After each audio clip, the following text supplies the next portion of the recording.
Aksyon! Balita Evening Edition. Magadulong sa inyo sang mga nagapanguna nga balita lokal, national, international, sports, kag entertainment. Aksyon! Balita Evening Edition. Kag karon ang inyong news team. Una sa balita, una sa aksyon! Mayong gabi syudad sa Bacolod, Western Visayas, kag bugos nga Pilipinas. Welcome na sa pagpangalagad sa Aksyon na Balita Evening Edition. Karon nga adlaw Martes sa Oktubre 5 tuig 2021.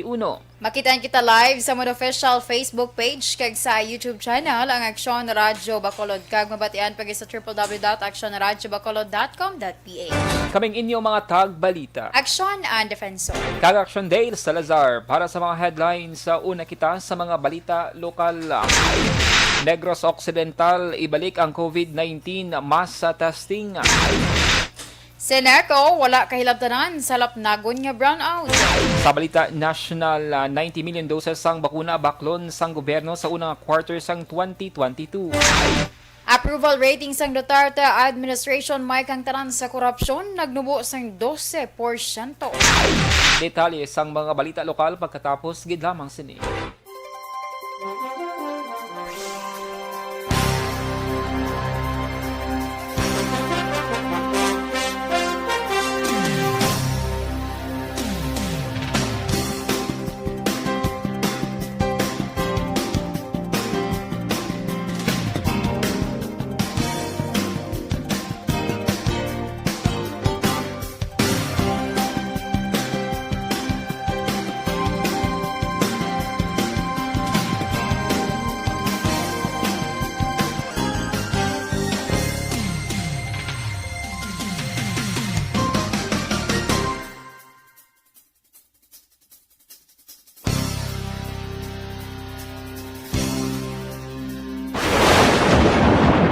Ang elementary nga evacuation center na concern din baha man. Uy, dati tinagaman apat kumansaka ang tubig. Actually, ikaw po Hindi mo medyo mataas na ang tubig. So, ulat natin nga Pasuwat nga nag-traffic to or nag-transit dito sa sulod ang Mang continuous rain ang nag-subject sa factor sa pagsaka sa sining tubig sa subong. Punyo 4 2021 sang formal na ginanunsyo sa pag-asa ang panahon sang tig-ululan o rainy season sa Pilipinas. Gani, ilauman ang maulan nga panahon umpisa subong tugtog Nobyembre 2021. Ang Pilipinas sa mayroon sang early warning system para mahibaluan ang lakat sang panahon. Gani, wala sang rason nga hindi kita makapreparar karon ni rainy season. Yari ang ilang mga action tips nga dapat mo may baluan karon nga panahon sang tig-ululan. Kung nagapuyo sa lugar nga masami ginabaha, mag-monitor sa balita para sa anunsyo sang pag-asa sa lakat sang panahon.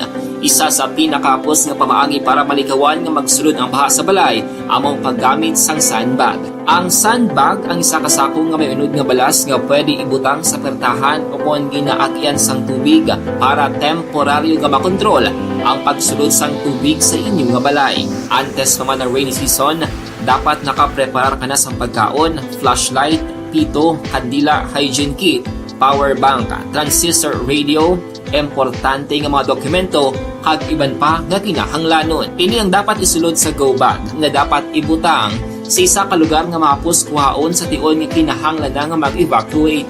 Sa tion sa pagbaha dapat butangan sang tape ang saksakan sang mga outlet kag ibutang sa mataas nga mga lugar ang appliances. Kunyara sa evacuation center, dapat man nga ipatuman ang minimum health protocol, face mask, face shield kag social distancing batok sa COVID-19. Sa panahon sa tig-ululan, dapat man proteksyonan ang ikaayong lawas batok sa nila ka mga masakit, kang isang dengue, leptospirosis, cholera, typhoid fever, hepatitis A, influenza, kag iban pa. Nagpanugyan man ang DOH kay pabili ng proper hygiene kay pag-inom sang limpyo nga tubig. Lutuon sang gusto ang pagkaon para malikawan ang contamination. Maghugas sang kamot antes kag pagkatapos ang kaon, kag matapos nga mag-usar sang banyo. Likawan man ang paglangoy o kon pagtubog sa baha. Kini sa Aksyon Dale Salazar para sa Action Tips nga nagapahanundong nga maghalong sa tanan nga tion. ang elementary nga evacuation center na concerned din baha man. Uy. Kaya Kaya tinagaman-amat kumansaka ang tubig. Actually, ko po So, medyo mataas na ang tubig. So, ulat natin nga Kasi wala nga ng traffic to or ng traffic dito sa sulod ang Mang continuous rain ang nag-isang sa factor sa pagsaka ng sining tubig sa subong. Hunyo 4, 2021, sang formal ay ginanunsyo sa pag-asa ang panahon sang tig-ululan o rainy season sa Pilipinas. Gani, lauman ang maulan nga panahon umpisa subong tuntog Nobyembre 2021. Ang Pilipinas sa mayroon sang early warning system para mahibaluan ang lakat sang panahon. Gani, wala sang rason nga hindi kita makapreparar karon nga rainy season. Yari ang pila ka mga action tips nga dapat mo may baluan karon nga panahon sang tig-ululan. Kung nagapuyo sa lugar nga masabi ginabaha, mag-monitor sa balita para sa anunsyo sang pag-asa sa lakat sang panahon. Isa sa pinakapos nga pamaagi para malikawan nga magsulod ang baha sa balay among paggamit sang sandbag. Ang sandbag ang isa kasako nga may unod nga balas nga pwede ibutang sa pertahan upon ginaakyan sang tubig para temporaryo nga makontrol ang pagsulod sang tubig sa inyong nga balay. Antes naman ng rainy season, dapat nakapreparar ka na sa pagkaon, flashlight, pito, kandila, hygiene kit, power bank, transistor radio, importante nga mga dokumento, kag iban pa nga kinahanglanon. Ini ang dapat isulod sa go bag nga dapat ibutang sa isa ka lugar nga mapus kuhaon sa tion nga kinahanglan nga mag-evacuate. Sa tion sa pagbaha dapat butangan sang tape ang saksakan sang mga outlet kag ibutang sa mataas nga mga lugar ang appliances. Kunyara sa evacuation center, dapat man nga ipatuman ang minimum health protocol, face mask, face shield kag social distancing batok sa COVID-19. Sa panahon sa tig-ululan, dapat man proteksyonan ang ikaayong lawas batok sa nila ka mga masakit, kang isang dengue, leptospirosis, cholera, typhoid fever, hepatitis A, influenza, kag iban pa. Nagpanugyan man ang DOH kay pabili ng proper hygiene kay pag-inom sang limpyo nga tubig. Lutuon sang husto ang pagkaon para malikawan ang contamination. Maghugas sang kamot antes kag pagkatapos sang kaon kag matapos nga mag-usar sang banyo. Likawan man ang paglangoy o kon pagtubog sa baha. Kini sa Aksyon Dale Salazar para sa Action Tips nga nagapahanundong nga maghalong sa tanan nga tion. ang elementary nga evacuation center na concerned din baha man. Uy. Kaya Kaya tinagaman-amat evacuation kumansaka ang tubig. Actually, ko po So, medyo mataas na ang tubig. So, ulat natin nga Kasi wala nga ng traffic to or ng traffic dito sa sulod ang Mang continuous rain ang nag-isang sa factor sa pagsaka ng sining tubig sa subong. Hunyo 4, 2021, sang formal ay ginanunsyo sa pag-asa ang panahon sang tig-ululan o rainy season sa Pilipinas. Gani, lauman ang maulan nga panahon umpisa subong tuntog Nobyembre 2021. Ang Pilipinas sa mayroon sang early warning system para mahibaluan ang lakat sang panahon. Gani, wala sang rason nga hindi kita makapreparar karon nga rainy season. Yari ang pila ka mga action tips nga dapat mo may baluan karon nga panahon sang tig-ululan. Kung nagapuyo sa lugar nga masabi ginabaha, mag-monitor sa balita para sa anunsyo sang pag-asa sa lakat sang panahon. Isa sa pinakapos nga pamaagi para malikawan nga magsulod ang baha sa balay among paggamit sang sandbag. Ang sandbag ang isa kasako nga may unod nga balas nga pwede ibutang sa pertahan upon ginaakyan sang tubig para temporaryo nga makontrol ang pagsulod sang tubig sa inyong nga balay. Antes naman ng rainy season, dapat nakapreparar ka na sa pagkaon, flashlight, pito, kandila, hygiene kit, power bank, transistor radio, importante nga mga dokumento, kag iban pa nga kinahanglanon. Ini ang dapat isulod sa go bag nga dapat ibutang sa isa ka lugar nga mapus kuhaon sa tion nga kinahanglan nga mag-evacuate. Sa tion sa pagbaha dapat butangan sang tape ang saksakan sang mga outlet kag ibutang sa mataas nga mga lugar ang appliances. Kunyara sa evacuation. Philippine Standard Time, alas 6:18 kagkaroon sa detalye na sang mga balita lokal. Ibalik sang gobyerno probensyal sang Negros Occidental ang COVID-19 mass testing nga nagatarget sang masobra 10,000 ka mga symptomatic patients.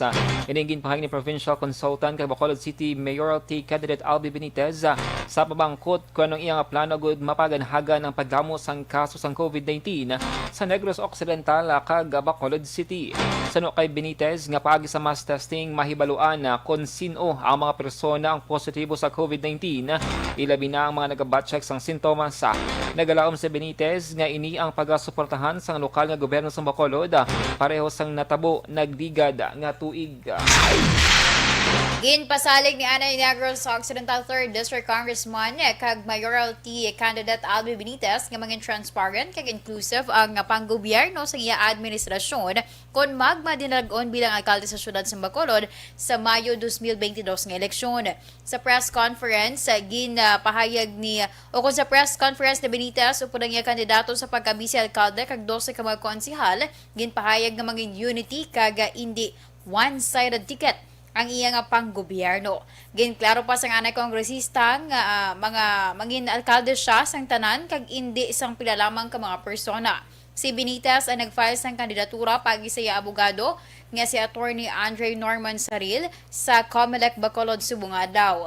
Matapos ini isa man ka virtual mass ang ginpatigayon sa iya pulian sa dalan Canlaon Mountain View Subdivision Barangay Mandalagan sa syudad sa Bacolod. Earlier, I was, very clear in my statements. Nga the color will now disappear. Wala na pula, wala na kung ano nga color, no? It will be a transparency and an exclusive governance. Ang kabahin sa pagpahayag nga ni Congressman Albi Benitez. Sa iban nga balita lokal, aging klaro sang Seneco nga wala sila sang kahilabtanan sa nagaluntad galapdagon nga power outage sa karon diri sa may syudad sa Bacolod. Sa interview sa Aksyon Hotline, ginpahayag ni Maluparo kong head sang Co-op Promotion Section sang Seneco, ang National Grid Corporation of the Philippines o NGCP, ang may trouble kag hindi lang ang bilog nga Bacolod ang apektado, kundi pati man ang bilog nga isla sang Negros kag Panay.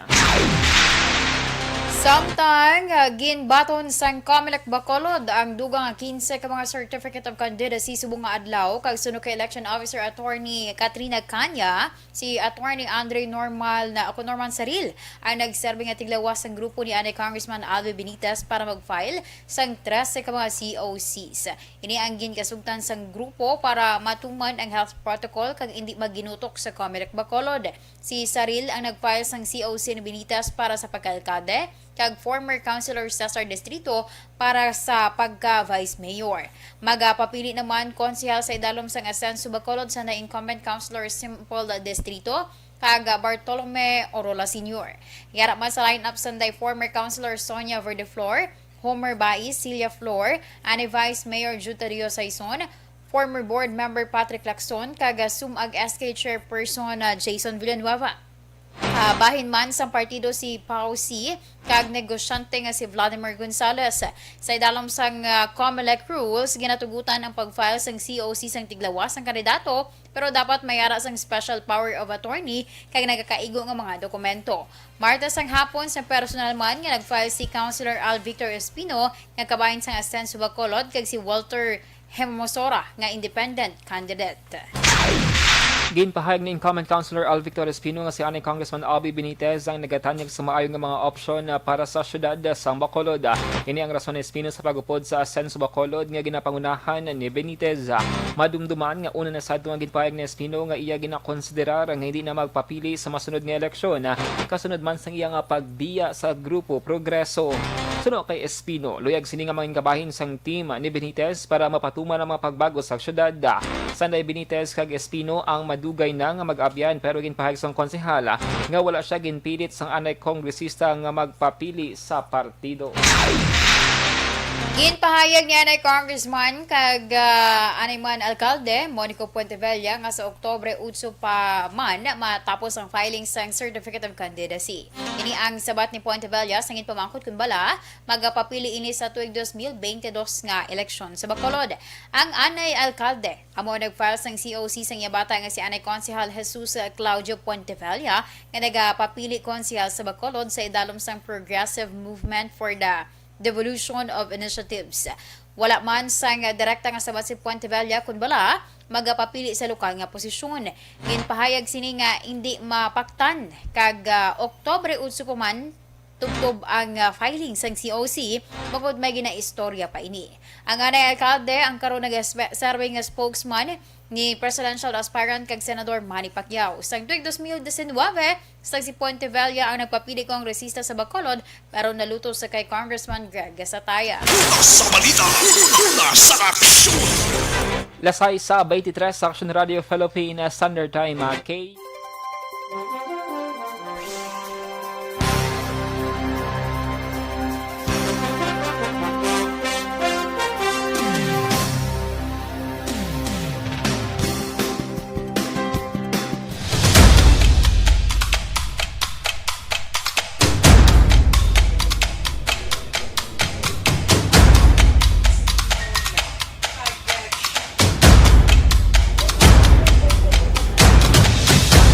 isa kadako nga pagpanghangkat sa kabuhi sang kada persona ang ipabilin ang iya panindugan sa kabuhi.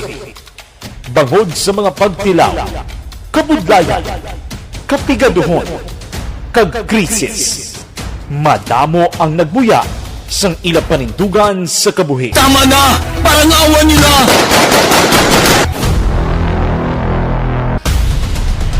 Apang ang DYEZ Aksyon Radio Bacolod sa sulod na sang 52 katuig padayon nga komitido sa panindugan nga mag-alagad.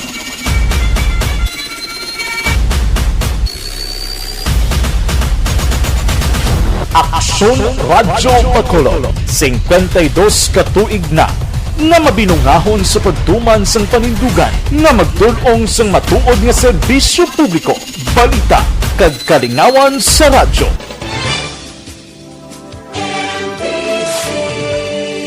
Manila Broadcasting Company.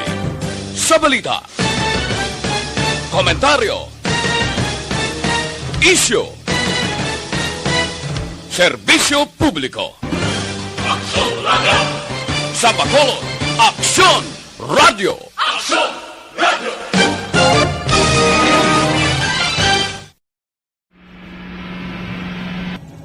Sa aton mga tagpalamati, liwat naman kami magadulong sa inyo sa mga sa sulod sang 5 kadekada, humalin sa tuig nga naangkon sang pungsod ang hirwayan gikan sa kamot sa mga mapigos nga nasyon. Kita sa gihapon ang nagaugyon, kahapon subong kag sa palaabuton.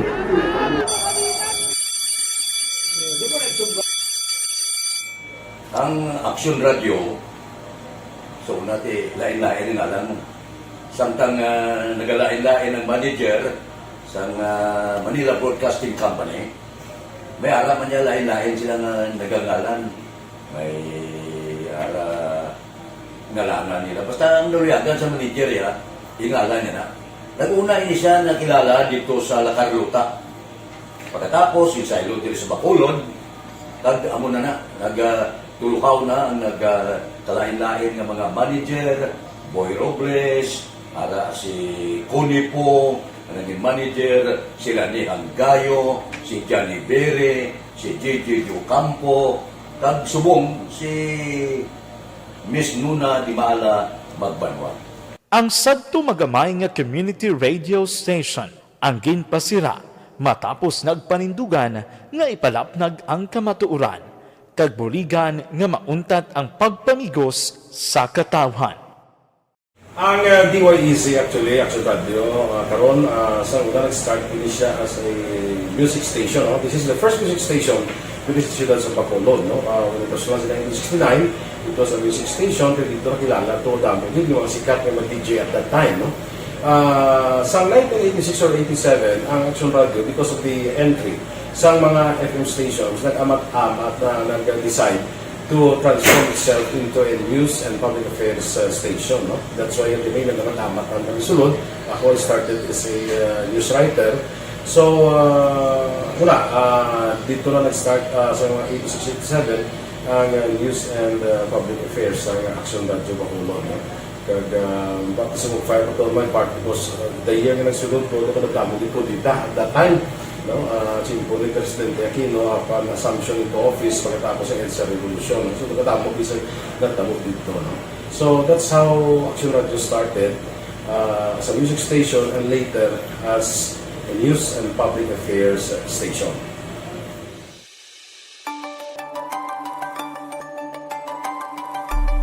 Sa sulod na sang 52 ka tuig, nagapabilin nga komitido ang Aksyon Radio Bacolod nga tumanon ang mga pasalig sa publiko nga maghatag sa mga balita nga may basihan, matuod nga impormasyon, komentaryo nga wala sang ginadampigan. Lapnagon nga serbisyo publiko kag patas nga talakayan sa kahanginan. Because as a reporter, it is always our commitment to be honest, especially sa paghatag sa impormasyon sa mga tao kay man kalabanan sa mga tao subong ang naga-rely gid or salin sa huna ang mga tao naga-rely gid sa impormasyon na ginahatag sa mga media people. So that is my commitment nga mangin tampad sa serbisyo. Ang balita nga mabatian sa DYEZ Aksyon Radio Bacolod ang nagaagi sa maidid nga pag-usisa kag pagtipon sang impormasyon. Lamang masiguro nga ang mabaton nga impormasyon sa publiko ang matuod kag wala sang may ginapasino. Ginahimo sa Aksyon Radio ang pagbalita, gina-follow up, ginakadtuan personal para mahibaluan kung anano ang kaundan sang balita, kung matuod kag hindi nga balita. Dira mahibaluan sa amon nga mga tagpalamati ang factual kag may basihan nga balita para sa aton sini nga mga kaaksyon.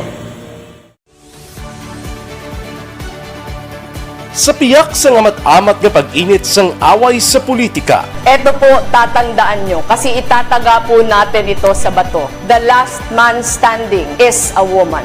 Padayon nga nagapanindugan ang Aksyon Radio Bacolod nga patas sa pagdalas ng balita. Ginhawat ang himo sa mga health protocols. You cannot treat Bacolod as an island. It is part of Negros Occidental. It is part of Negros Island and it's part of the Philippines. Ang problema kita. So let us avoid something like that again. Kinahanglan maapilar ko sa gihapon sa inyo sa pagsunod strictly sa aton mga health protocols.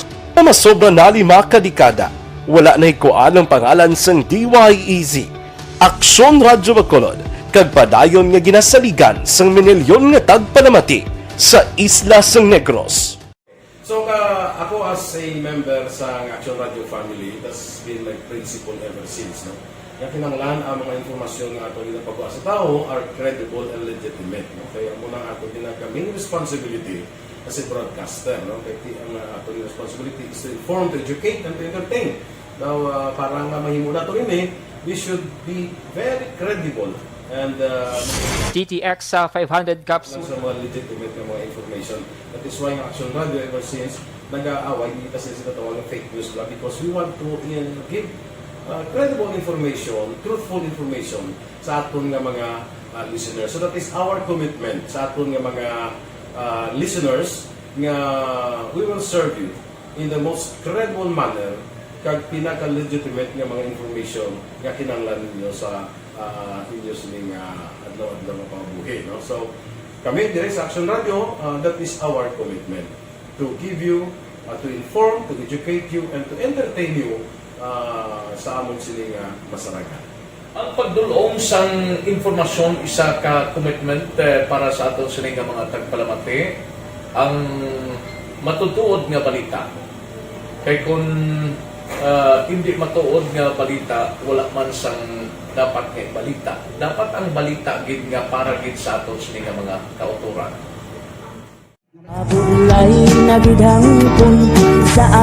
Kung kalingawan ang pag-aistoryahan, ang pinakamoderno kag pinasahi nga drama kag papremyo ang mabatian sa DYEZ Aksyon Radio Bapol. 684 Wala ka sa respeto ko sa ako na. Dapat ka ba lang respetohon, ha? Kakagigdo, no? Salitali na sa mga balita national. Magabakal ang gobyerno sa Pilipinas ang 90 million doses ng COVID-19 vaccine sa umpisa sa first quarter sang 2022. Sunod kay Chief Implementer kag Vaccine Czar Carlito Galvez Jr., nagsumiter na ang Vaccine Expert Panel sa bagong portfolio sa bakuna kag performance evaluation sa kada brand nga ikonsiderar sa National Task Force sa pagbakal sa bakuna. Sunod kay Galvez, naganegosar man ang gobyerno sa 4.5 ka mga manufacturers para permahan ng non-binding term sheets para ilakihin ang pagpain sang 90 million doses sa umpisa sa unang quarter sa masunod nga tuig. Nagnubo sang 12% ang approval rating sa Duterte administration may kang tanan sa paghatag kasulbaran sa 14 ka national issues sa panahon sa COVID-19 pandemic. Nagwa sa Setyembre nga Pulse Asia Survey. Nagdubo sa 52% ang approval rating kung ikumparar sa 64 nga na record 3 ka bulan ang nakaligad. Ang Pulse Asia Survey nga ginpatigayon pagi sa face-to-face interview sa 2,400 ka mga respondent halin Setyembre 6 Oktubre 11, nagwa nga ang approval rating sa gobyerno sa paghatag proteksyon sa kinamatarong sang OFWs ang nagdubo man sa 66% halin sa 77%. Subong man, nagnubo man sa 60% halin sa 67% ang pagpatuman sang layi sa tawo nga may impluwensya man o kon wala. Lasay sa 34 Action Radio Philippine Standard Time sa dugang pangbalita national sa pagdumdum sang World Teachers Day subong adlaw ginpalabot ni anay Senador Loren Legal ang iyapang panamyaw sa tanan nga mga manunudlo. Adungan siningin pahayag sang anay Senador ang importansya sang pagpaayos sang suporta para sa mga manunudlo. Ginadusol sa karon ng legal ang internet allowance para sa tanan nga mga manunudlo kag one learner one table. Agod masiguro nga may mausar kada manunudlo kadungan man sa pagbago sang learning modalities.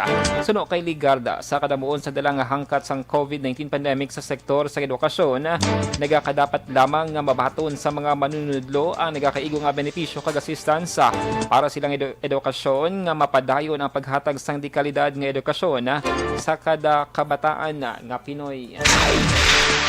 Nag-file na sang Certificate of Candidacy sa pagka-presidente kag vice-presidente sa Manila Mayor Francisco Esco Moreno Dumagoso kag Dr. Willie Ong sa idalom sang Partidong Aksyon Demokratiko. Antes magkanto sa Sofitel sa Pasay City, nag-agi una ang magtandem sa Santo Niño Parish sa Tondo, agud magpangamuyo. Sa iya pahayag, pagkatapos ang filing, ginpahayag ni Dumagoso nga handom niya nga mauntat na ang pagtunga-tunga sa pumuluyo kag mapaiway ang away politika. Ginapahayag naman ni Ong nga mangin kabulig siya ni Dumagoso sa COVID-19 crisis. Madumduman nga ginanunsyo sa duhang ina pagpapili sa tong Setyembre 22. Una sa balita, una sa aksyon. Lasay sa 36 Action Radio Philippine Standard Time, D3 Biofood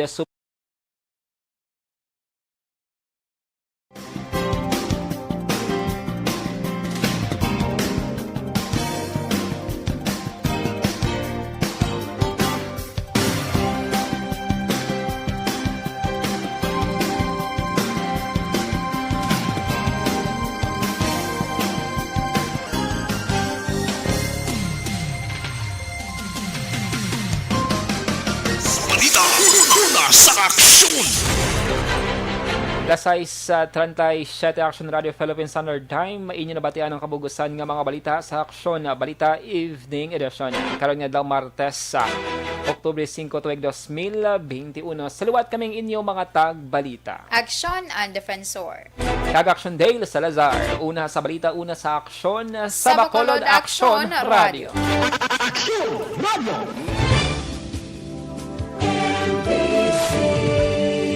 Manila Broadcasting Company.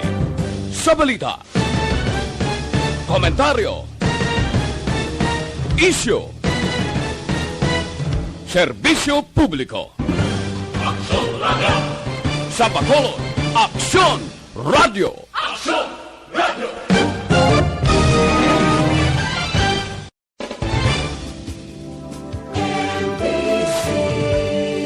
Manila Broadcasting Company. Sa balita, komentaryo, isyu, serbisyo publiko. Aksyon Radio! Sa Bacolod, Aksyon Radio. Aksyon! Radio!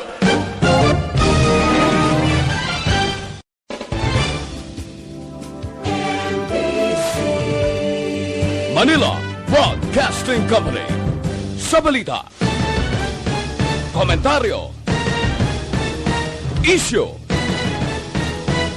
serbisyo publiko. Aksyon Radio! Sa Bacolod, Aksyon Radio. Aksyon! Radio!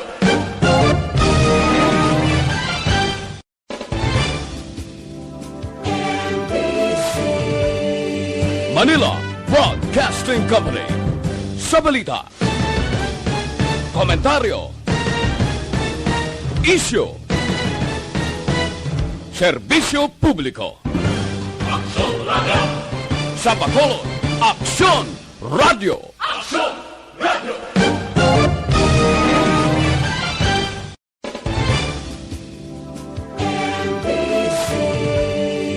Manila Broadcasting Company.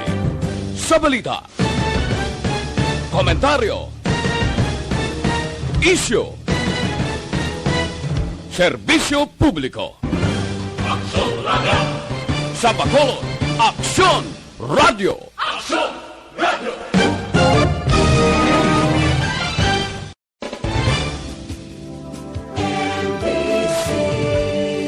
Manila Broadcasting Company. Sa balita, komentaryo, isyu, serbisyo publiko.